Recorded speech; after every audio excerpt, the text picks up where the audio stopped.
Hey everyone. I just want to make some quick points on why I think Arma 4 may be doomed to fail. Like many who will have been drawn to this video, I grew up on Arma, becoming only more obsessed over the years. But most people don't fit this niche. I'd argue that they also have something to lose from Arma 4 failing. Now what am I talking about? PUBG, Apex Legends, Fortnite, COD Warzone. What do these games, 4 titles that are still among the most popular games in 2023, have in common? They all feature Battle Royale as their central game mode. To understand what I'm getting at, we have to go back to the year 2001. The small Czech developer Bohemia Interactive releases Operation Flashpoint. What distinguishes Operation Flashpoint are two things. Firstly, it aims at building a military sandbox, a simulation on a large map. A sandbox that does not care about the player. It runs. If the player is in the way, he will be crushed. Secondly, it introduces an editor. Players can build their own scenarios for up to 64 players. Unit placements, scripts, commands, even the fabric of the simulation itself can be manipulated. 8 years later, after some DRM squabbles, BI builds on these ideas and releases Arma 2. Featuring ever more detailed simulations and an ever more feature-rich editor. This environment provided the fertile ground for an explosion in player creativity, producing, among others, DayZ. DayZ not only set a standard for the entire young survivor genre, but laid out a framework for a diverse range of experiences. PUBG, with more than 280 million active players, is among the most popular multiplayer games in existence right now. But PlayerUnknown had humble beginnings. He first developed Battle Royale as a modification of DayZ, innovating upon it in Arma 3 before developing his own game starting in 2016. GTA 5 RP developers probably were deeply influenced by similar role-playing game modes in Arma. All that is to say, Arma's extraordinary ability to mobilize their players' creative potentials has deeply impacted gaming as we know it today.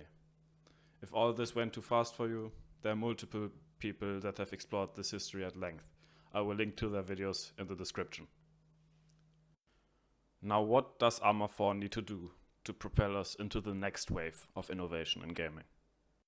Everything in game development hinges on the game engines that work together to provide your audio-visual experience and work in the background to simulate physics.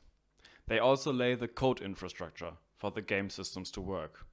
What these engines are capable of dictates what will be possible in the game.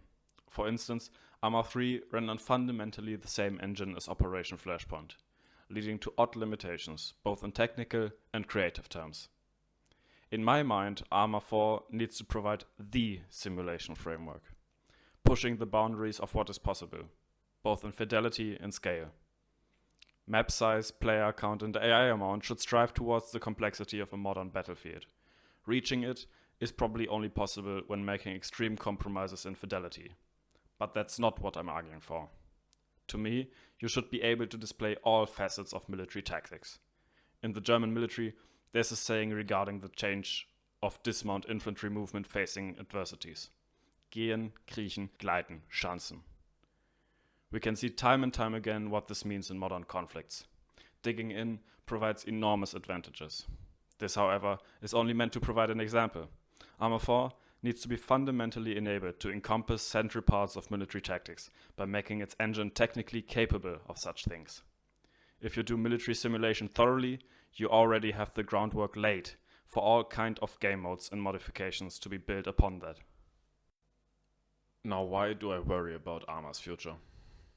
Arma 4 will be built on a further developed Infusion engine.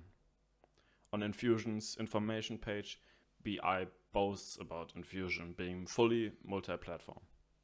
The project lead chose to be photographed holding a PlayStation controller. Combine this with the general impression Arma REFORGER's design left, and you can't help but see them eyeing multi-platform development.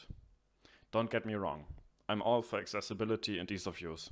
However, in my eyes, bringing Arma to consoles is a fool's errand. An inherently self-limiting, insanely costly idea that will harm all of gaming in the long run, only to make a few bucks on a largely disinterested audience. It's not like there will be Xbox gamers developing elaborate mods on their controller. So on the one hand, the engine, game design, control framework and more will be constrained by the inherent limitations both of console hardware and periphery, while still relying on PC gamers to provide people with the breadth of content that has kept Arma 3 very alive for 10 years. To quote Rimmy, playing Arma without mods is like paying a prostitute to do your laundry. Technically possible, but it kinda defeats the purpose.